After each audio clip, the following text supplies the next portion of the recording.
आप लोगों को बिल्कुल ही बेसिक से हम ट्राइंगल की सारे पॉइंट्स को बताएंगे, बिल्कुल बेसिक से, जीरो से स्टार्ट करेंगे, धीरे धीरे लेवल को बढ़ाते जाएंगे। तो ट्राइंगल क्या होता है? ट्राइंगल को हिंदी में त्रिभुज कहते हैं, ठीक है, त्रिभुज कहते हैं, और इंग्लिश में triangle, TRI, try angle. Try means क्या होता है? तीन, और एंगल मीन्स क्या होता है? कोण। और त्रिभुज, त्रि यानी तीन, और भुज मतलब भुजा, यानी तीन एंगल और तीन साइड की बात कर रहा है, तीन कोण और तीन भुजा की बात कर रहा है, थ्री साइड्स, थ्री एंगल्स की बात करेगा, वो त्रिभुज होगा। त्रिभुज का डेफिनेशन क्या होगा कि थ्री साइड क्लोज कर, तीन सरल रेखाओं से घिरी हुई क्षेत्र जो होगी वह त्रिभुज कहलाती है, ठीक है। तो ये देखो, हमने एक ट्रायंगल लिया ABC, ABC एक ट्रायंगल लिया, तो ये क्या हो गया कि तीन साइड से क्लोज्ड फिगर है, three side closed figure is known as triangle. ABC एक ट्रायंगल है। अब इसके मैं पॉइंट्स के बारे में चर्चा, त्रिभुज में क्या क्या मुख्य बातें हैं, कैसे जानेंगे ये त्रिभुज है, क्रिएट होगा त्रिभुज के, और क्या क्या लक्षण होते हैं, वो सारी चीजें हम डिस्कस, प्रॉपर्टीज, सारी प्रॉपर्टीज हम डिस्कस करेंगे। सबसे पहला प्रॉपर्टी जो होता है वो होता है कि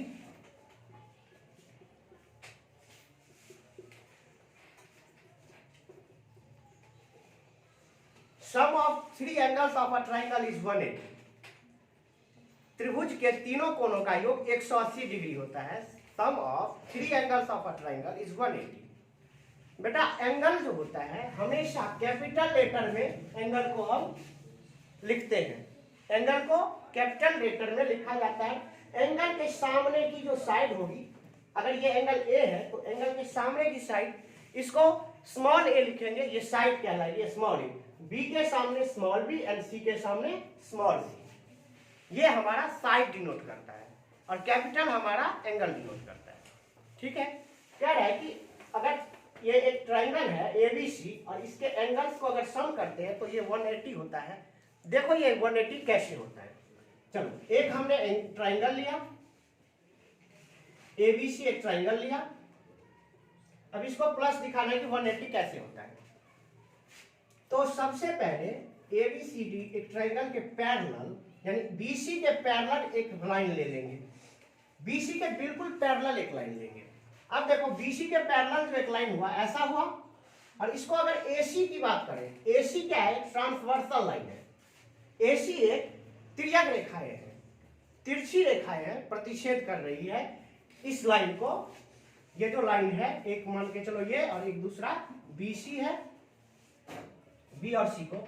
तो ये कैसा, ये देखो एक Z बना रही है, Z बना रही है। तो ये एंगल जो होता है और ये एंगल, ये दोनों एंगल बराबर होंगे। हमें पता है कि दो समांतर रेखाओं को अगर कोई प्रतिच्छेद तीसरी तिर्यक रेखाएं काटती है तो वह जो एकांतर कोण होता है वह बराबर होता है, अल्टरनेट एंगल इक्वल होते हैं। तो बेटा ये एंगल जो होगा वो इस एंगल के इक्वल होगा, यानी ये C जो है ये किसके इक्वल होगा? इस एंगल के। ये C किसके इक्वल होगा? इस एंगल के। और ये B किसके इक्वल होगा बेटा? इसके इक्वल हो जाएगा। ये किसके? B के इक्वल हो जाएगा। तो देखो A plus B plus C, और हमें पता है कि एक लाइन पर बनी हुई सभी कोणों का योग कितना होता है? 180। तो ये देखो एक लाइन बन गई, और इस लाइन पे A भी है, B भी है और C भी है, तो ये कितना बन जाएगा? 180। आई बात है समझ कि एक त्रिभुज में के तीनों कोणों का योग 180 कैसे होता है? Sum of all angles of a triangle is 180। क्या किया हमने? BC के पैरेलल एक लाइन ले ली, उसको एक ट्रांसवर्सल AC, अगर ये ट्रांसवर्सल रेखा है AC, और ये इसको अगर लाइन इस दोनों लाइन से पैरेलल रेखा से निकल गुजर रही है तो वो एक Z बनाएगी, और अल्टरनेट एंगल क्या होता है? इक्वल होता है। एकांतर कोण क्या होते हैं? बराबर होते हैं। मैं कोशिश करूंगा हिंदी और इंग्लिश दोनों ही कॉन्सेप्ट को लेता चलूं, तो आप लोगों को ये समझ आ गया होगा कि A plus B plus C 180 कैसे होता है। चलो दूसरा पॉइंट,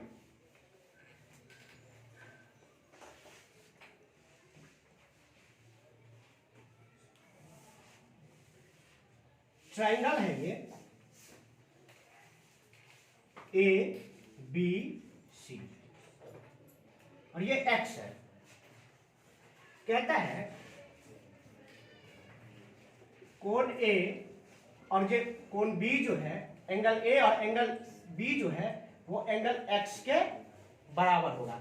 कहने का मतलब है कि exterior angle is always to the sum of opposite interior, यानी वाय कोण जो है अंतर अभिमुख कोण के योग के बराबर।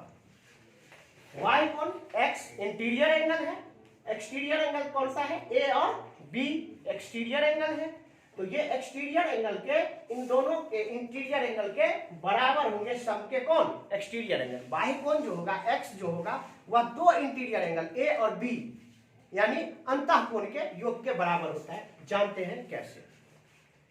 हमें पता चल गया कि a प्लस बी प्लस सी क्या होता है, 180। क्या होता है, 180। अगर मैं इसको और इसको प्लस करूं और ये साइन अगर मैं चाहूं c, तो c क्या होगा, angle a plus angle b जो होगा। अगर 180 माइनस एंगल a और एंगल b कर देंगे तो क्या निकल जाएगा, एंगल c। अगर 180 में से इन दोनों एंगल को माइनस कर देंगे तो c निकल जाएगा हमारा, क्योंकि तीनों कोण ए बी और सी क्या होता है 180, तो सी निकल जाएगा। और अगर सी और इसको जोड़ते हैं, एंगल एक्स और सी को अगर जोड़ते हैं, एंगल एक्स और सी को जोड़ते हैं, यहां अगर मैं इसको लिख दूं 180 minus angle A angle B plus angle X is equal 180। ये देखो अगर इनको a प्लस बी कितना होता है, c होता है, तो इसको और c को अगर जोड़ते हैं तो वो किसके बराबर होगा, 180 के। और ये कितना है, ये दोनों कितना है, ये जो a प्लस बी है वो और ये c, ये तीनों मिलकर कितना होता है, a plus B plus c कितना, 180। तो ये देखो 180 प्लस का, इधर भी प्लस का, ये माइनस का, अगर ये इस तरफ चला जाए तो angle a plus angle b is equal angle x। ये देखो कि एंगल ए बी जो है वो एंगल एक्स के इक्वल हुआ या नहीं हुआ, समझ आ रहा है कि अपोजिट इंटीरियर के सम के बराबर होता है एक्सटीरियर एंगल। यानी अगर इस एक्सटीरियर एंगल की बात करेंगे एक्स की, एक ये अगर मैं इसकी बात करूंगा तो ये किसके इक्वल में होगा, इसके अपोजिट में क्या है, यानी y जो होगा angle b plus angle c is equal angle y। और अगर इसकी बात करेंगे तो ये किसके होगा, ये अगर z है तो angle z is equal to the angle a plus angle c। आई बात है समझ कि अंतः विपरीत कोण जो होंगे वह बाह्य कोण के, यानी एक्सटीरियर एंगल जो होगा वह हमेशा अपोजिट इंटीरियर के सम के बराबर होगा। ये हमने फाइंड करना सीखा। अगर a b और c 180 होता है तो 180 में से अगर a और b को घटाएंगे तो वो c निकल जाएगा, और c की वैल्यू 180 की जगह यहां पुट कर दिया तो देखो x क्या हुआ, a और b के बराबर। तीसरा पॉइंट लेते हैं बेटा,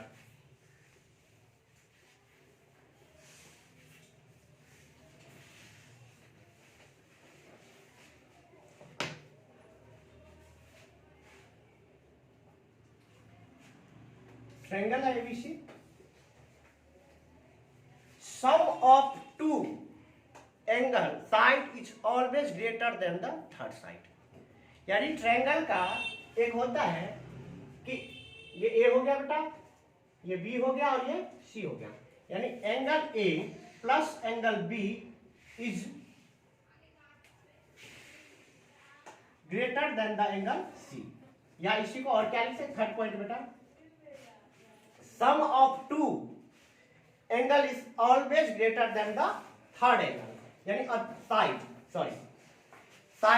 टू साइड्स जो होंगे उनका सम जो होगा वो हमेशा तीसरी से बड़ी होगी।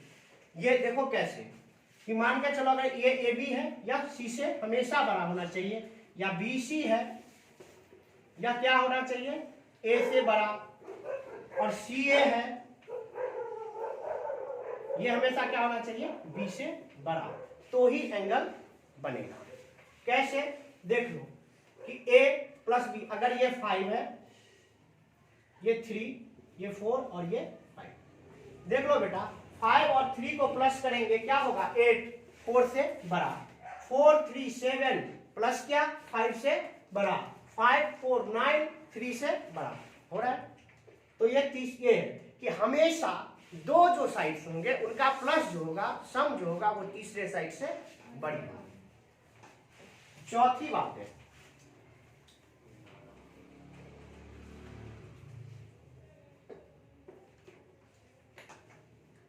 ये डिफरेंसेस जो होंगे दो एंगल साइड्स के बीच की जो डिफरेंसेस होंगे वो हमेशा क्या होगी, छोटी होगी, किसके, थर्ड साइड।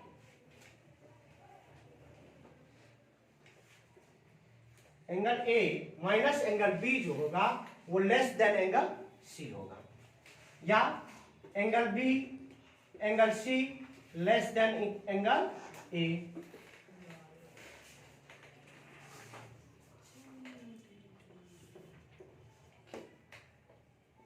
ठीक है, यानी ए साइड जो होगा, ए और बी का जो माइनस होगा वो हमेशा सी से छोटा होगा, या बी माइनस ए भी होगा तो भी छोटा होगा, इसीलिए हमने मॉड लगा दिया है। मॉड का मतलब होता है प्लस एंड माइनस, यानी दो भुजाओं की जो बीच की अंतर होगी, difference between two side is always less than the third side, तीसरी भुजाओं से हमेशा छोटी होगी तो ही क्रिएट होगा ट्राइंगल।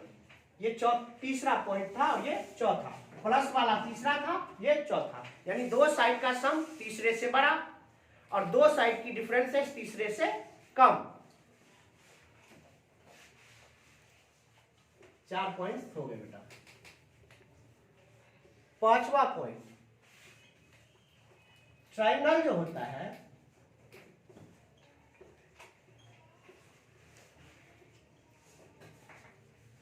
दो तरह से ट्राइंगल को डिवाइड किया जाता है।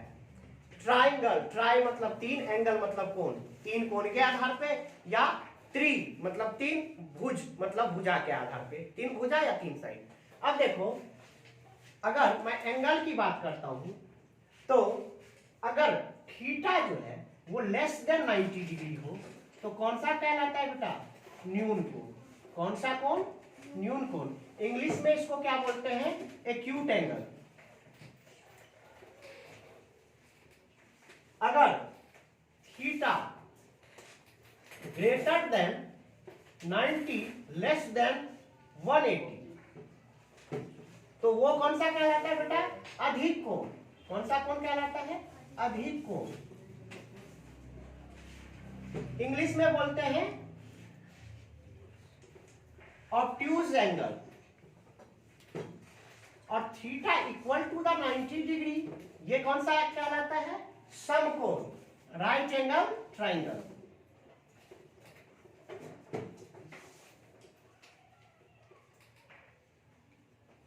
ठीक है, थीटा अगर 90 से छोटा है तो न्यून कोण, एक्यूट एंगल। थीटा 90 के इक्वल है, समकोण, राइट एंगल। और थीटा 90 से ग्रेटर देन है, 180 से लेस है वो, या तो वो कौन सा कहलाता है, अधिक कोण त्रिभुज। अगर एक थीटा 90 है तो दूसरे जो दो एंगल्स होंगे वो हमेशा 90 से क्या होगा, छोटा होगा, क्योंकि sum of three angles of a triangle is 180। तो ये हमारा ट्रायंगल जो था, अगर एंगल की बात करें तो ऐसा। और जब साइड की बात करते हैं बेटा तो साइड में हमारा एंगल कैसा होता है,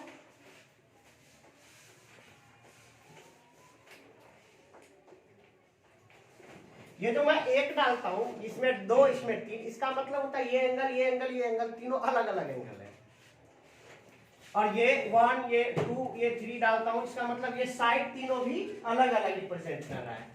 अगर तीनों साइड, तीनों एंगल अलग अलग हो, यहां मैं एंगल साइड की तो अभी बात नहीं कर रहा, एंगल की साइड की कर रहा हूं, तो तीनों साइड अगर अलग है तो उसको क्या बोलते हैं बेटा, विषम बाहु त्रिभुज। क्या बोलते हैं, विषम बाहु।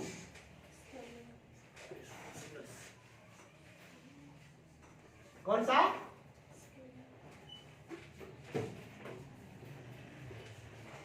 Scalene triangle. ठीक है, अगर दो भुजाएं, दैट मीन्स अगर ये दोनों भुजाएं इक्वल हो, दो भुजाएं इक्वल हो तो क्या बोलते हैं, समद्विबाहु, समद्विबाहु त्रिभुज, आइसोसेलेस ट्राइंगल। और अगर तीनों साइड इक्वल हो, तीनों साइड इक्वल हो तो इसको बोलते हैं समबाहु।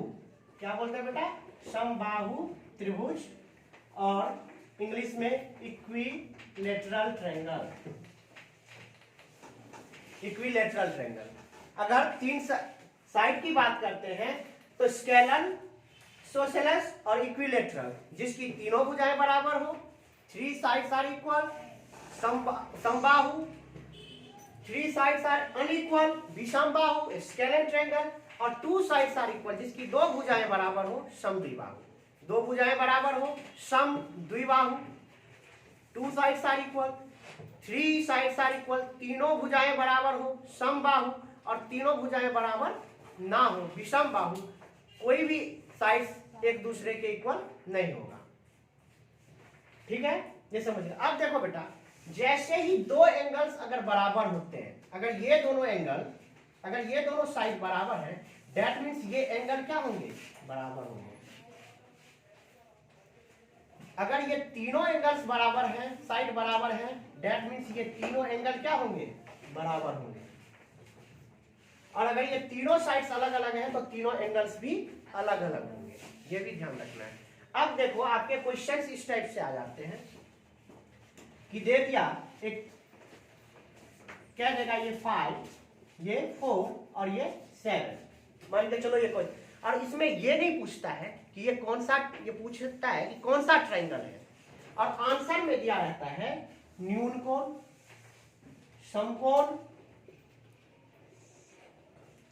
और अधिक कोण, that means acute angle, right angle, obtuse angle. अब कैसे फाइंड करेंगे, यहां बात कर रहा है किसकी, साइड की, दे रखा है साइड, भुजाएं, और पूछ रहा है कोण, तो नहीं पता चल रहा है, ये भी पता चलेगा। इसके लिए भी एक लास्ट हमारा जो पॉइंट है, 6th पॉइंट, उसकी बात करते हैं। छठा पॉइंट जो है, 6th पॉइंट, वो कहता है A square plus B square is greater than C square. कब, देखो ट्रायंगल मान लेते हैं, इसमें ये ए है, ए, ये बी, और ये है सी हमारा। इफ सी इज ग्रेटर, अगर सी जो है सबसे बड़ी भुजा हो, सबसे बड़ी भुजा हो, अगर सी सबसे बड़ी भुजा हो तो ए बी का A square plus B square always अगर इससे बड़ा होता है ना बेटा, तो ये कौन सा त्रिभुज कहलाता है, न्यून कोण, एक्यूट एंगल। ए स्क्वायर प्लस बी स्क्वायर अगर सी के बराबर हो, तो हमने कई बार पाइथागोरस थ्योरम पढ़ा है कि अगर दो छोटी भुजाओं का योग तीसरे बड़ी भुजाओं के योग, दो वर्गों के योग अगर तीसरे के वर्ग के बराबर हो तो वो कौन सा होता है, right angle triangle. Pythagoras theorem में भी हमने इस चीज को पढ़ रखा है। और तीसरा बेटा होता है कि A square plus B square less than C square क्या होता है, अधिक कोण, ऑब्ट्यूज एंगल, ये बेटा राइट एंगल, समकोण। ठीक है, अब देखो, अब ये हमें आराम से पता चल जाएगा कि ए जो है, इन दोनों का स्क्वायर देखो, अगर इसके स्क्वायर से बड़ा है, बराबर है या छोटा है, इन दोनों का स्क्वायर देखो कितना होता है, 5 5 जा 25, 4 4 जा 16, 25 और 16 को जोड़ के देखो कितना होता है, 41, और 41 क्या है, 49 से छोटा, तो कौन सा ट्रायंगल होगा, न्यून कोण, एक्यूट एंगल। फिर से देख लो, एक साइड हमारा है 4, एक 5 और एक 7, दो छोटे साइड की बात करेंगे, अगर सी बड़ा है तो ए, यानी इसकी और इसकी स्क्वायर करो, 5 का स्क्वायर 25 5 5 जा 25, 4 4 जा 16, 25 plus 16, 25 plus 16 is equal to 41, 41। और 41 जो है 7 का स्क्वायर, 7 7 जा 49, 49 से बड़ा है या छोटा? छोटा है। तो कौन सा एंगल होगा? न्यून कोण, एक्यूट एंगल। आई बात है समझ? इतने में किसी को अगर दिक्कत हो तो बताना। कहीं कहीं क्या कहता है, दे देता है ऐसा ऐसा आपको 9 10 और x, ये 9 दे दिया बेटा, ये 10 दे दिया, x दे दिया। पूछेगा कि x की रेशियो कहां से कहां तक हो सकती है, x क्या क्या हो सकता है? आपको पता है अगर 9 प्लस 10 करेंगे कितना होता है? 19। यानी दो भुजाओं का योग तीसरे से क्या होना चाहिए? हमेशा बड़ा होना चाहिए। यानी x जो होगा क्या होगा? 19 से तो छोटा ही होगा, ये तो फिक्स हो गया। x जो है 19 से क्या होना चाहिए? छोटा ही होना चाहिए। और कितने से बड़ा होना चाहिए? 10 माइनस 1 कर दो, कितना होता है बेटा? 10 माइनस 9 कर दो, सॉरी, कितना होता है? 1। तो 1 से हमेशा बड़ा होगा हमारा x और 9 से छोटा। यानी इसकी रेंज क्या हो सकती है? 2 3 4 5 6 एंड 7। देख लो, 9 to 11 10 से बड़ा, 9 3 12 10 से बड़ा, या माइनस करके भी देख लेते हैं, 9 माइनस 2 7 10 से छोटा, यानी कि ये थोड़ा है। और अगर मैं इसको 2 से लेकर के इस दोनों के बीच में ना होकर अगर मान के चलो 2 हो जाता है हमारा x, तो देखो 9 और 2 11 10 से क्या हो रहा है? बड़ा, ये तो ठीक है, इसमें तो कोई दिक्कत नहीं। लेकिन 2 अगर ये 1 था, 1 ले लेते हैं, यानी 1 से क्या होना चाहिए? बड़ा, और 1 ले लेते हैं तो 9 और 1 कितना होता है? 10। 9 और 1 कितना होता है? 10। क्या 10 10 से बड़ा है? नहीं, तो ये नहीं होगा। यानी ऐसे दे देगा कि 9 10 है और एक x है, तो बताइए x की वैल्यूज बीमाएं क्या होगी? x की क्या वैल्यू फाइंड हो सकती है? तो हमें पता है कि 2 का सम तीसरे से हमेशा बड़ा, यानी 10 प्लस 9 19, 19 से तो बड़ा नहीं हो सकता x, और 2 से 1 से छोटा नहीं हो सकता। क्यों? क्योंकि 10 माइनस 9 1 होता है। तो इसकी रेंज फाइंड होगी या तो 2 3 4 5 6 7 8 9 तक। ठीक है।